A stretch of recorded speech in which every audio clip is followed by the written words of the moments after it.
Hello friends, મારું નામ છે હાર્દિકભાઈ. હું આવ્યો છું આજે ફરી ગોપાલપુરાની શાળામાં. આજે ફરી એકવાર સેવા કરવાનો મોકો મળ્યો છે, ત્યારે આપણે આજે એક સેવા લઈને આવ્યા છે, જે છે સેવસળ. હવે આ નાનકડા ભૂલકાઓને આપણે જે રીતે સેવા આપીએ છીએ, દરેક વિડીયોમાં તમે જુઓ છો, તો તમને પણ મનમાં કંઈક એવો ખ્યાલ આવતો હશે કે જીવન અને મરણ એટલે શું.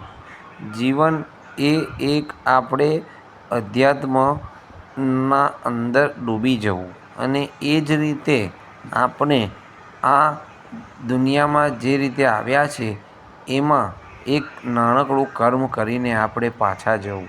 તો આપણે એ જ કરવાનું છે અને એ જ મહત્ત્વનું છે. પૈસો મહત્ત્વનો નથી. પૈસો ગમે એટલો હશે, એ અહીંના અહીં જ રહેશે. અને હા, જોડે જશે તો તમારું કર્મ જશે, તમારું નામ જશે, તમારા કરેલા કામ જશે. બસ આ જ છે જીવનનો નાનો અને સચોટ રસ્તો. બસ ચાલો ત્યારે એ સેવા તરફ આપણે નજર કરીએ.